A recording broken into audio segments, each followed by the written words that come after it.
Yes, hii ni siku nyingine tena, na baada ya muda mrefu kidogo, baada ya kumfanyia interview mama yangu hapa, watu wengi waliguswa na wakatamani kuweza kumsaidia kwa namna moja ama nyingine, ila siku ya leo nimeleta sadaka ndogo ambayo ndugu zangu au Watanzania wenzangu wameweza kumchangia, na wengine wanaendelea kumchangia kila hatua kwa hatua, taendelea kuwasogezea. Jamani, mama, shikamoo. Marahaba mwanangu. Kwema? Kwema mwanangu. Mbona leo kinyonge mamangu, na njaa nini? Nina njaa kidogo, lakini leo amenisaidia ka 5,000 kaenda kura. Ndio kameanza kuingia hapo. Ndio. Namshukuru. Kuna watu wamekutumia shilingi 5,000 na watu wengine wanaendelea kupigia simu. Hakuna aliyenipigia, ni huyo alinipigia usiku tu, sijui aliyerusha naye simujui. Au ni Watanzania wenye roho nzuri mama yangu. Nawashukuru sana. Hapa mimi nimekuja hapa, dhumuni ni kukuletea hiki kiasi kidogo ambacho watu wameniagiza au watu wamenitumia ili kukufikishia mama yangu, na leo wamenitumia watu kama 4 wamenitumia sadaka. Hebu ionyeshe kwanza hapa, hata kwenye simu kidogo, onyesha hata mkononi hapa, watu waione. Watu wasija kujua labda nimechakachua mama yangu.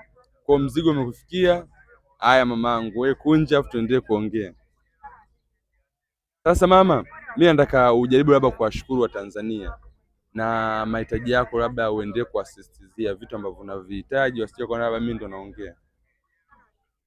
Mimi ninaohitaji na washukuru Tanzania wanaojitoa. Ndiyo mama. Ili waendelee kunisaidia nisomeshe mtoto. Ndiyo mama. Na mtoto aliyemaliza anataka kusoma, alikosa wa kumsomesha. Ndiyo. Yuko nyumbani, huu ni mwaka wa 2.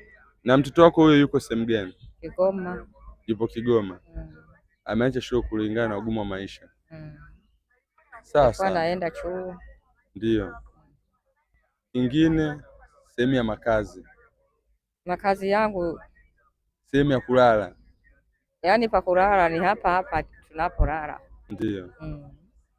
Nakumbuka ulisema unalala nje mamangu, kwa hiyo uko nje. Watanzania wengi wanaendelea kuguswa na naamini mambo yatabadilika.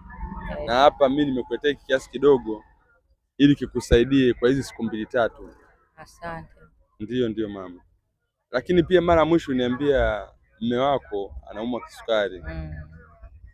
Vipi yeye mpaka sasa hivi anaendeleaje? Anaendelea hivyo hivyo, maana kishaumwa kisukari hakuna kufanya kazi. Ndiyo. Nguvu zote zinaisha. Aliumwa kipindi cha corona mpaka akataka kufa. Ndiyo. Mpaka leo kinaendelea kusumbua. Sawa mama. Kwa hiyo anashinda nyumbani tu, hakuna kazi, hata shamba haendi. Ndiyo. Kwa hicho labda kiasi kidogo ambacho umekipata hapa kwa siku ya leo utakifanyia nini mama yangu? Maana nimekuona hapo ulikuwa na makopo umetoka kubeba huko.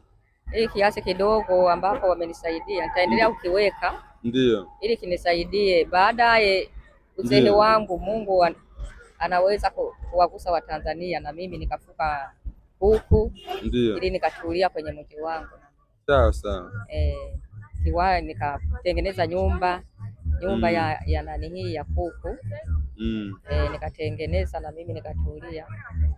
Nikaangalia kuku zitakavyo ongea sauti zitakazo nitunza katika uzee wangu ninapoelekea. Ndiyo mama. Maana hapa nazeeka kwa ajili ya nini?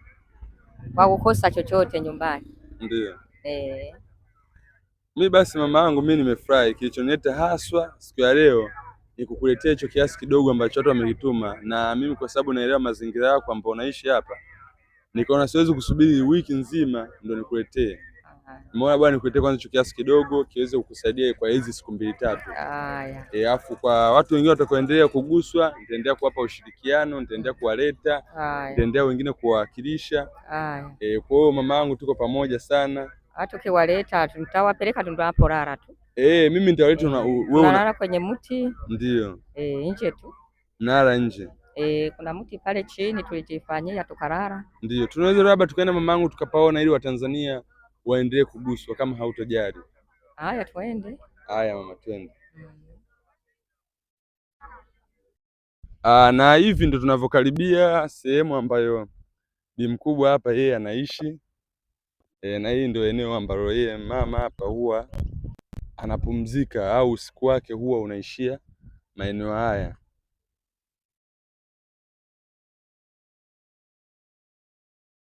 Kwa mama, hapa ndo sehemu ambayo wewe unalala? Usogea sasa huko. Kwa hii sehemu ndo mnaolala nyinyi? Si ndio mama? Sasa sehemu kama hii maana yake wewe unalala wapi? Nalala hapo. Mnatandika vitu usiku? Usiku sungusungu askari hawasumbui? Waaskari ndio wanaotulinda hapa, wanatuzunguka, wanaangalia wanaokuja kutusumbua. Hawana ubaya wenyewe. Kwa askari usiku huwa wanawafanyia doria, wanakuja kuhakikisha usalama wenu unakuwa sawa? Wanazunguka zunguka, wanatazama wanaokuja kutusumbua. Ndio. Sawa sawa. Naona hapa kuna watu wengine. Mama kwema? Hebu mpelekee mic kidogo niongee naye mama. Eti nikupe?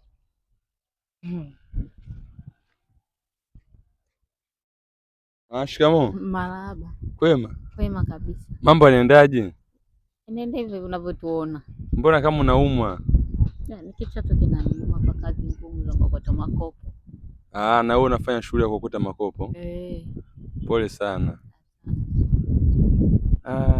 Na yule pale na yeye pia mko naye au huyu hamko naye? Mko naye. Anakuja kupumzika. Anaondoka. Sawa sawa. Basi mimi hapa nilikuwa nimekuja hapa na mama yangu hapa nionyeshe sehemu ambayo nyinyi mnalala.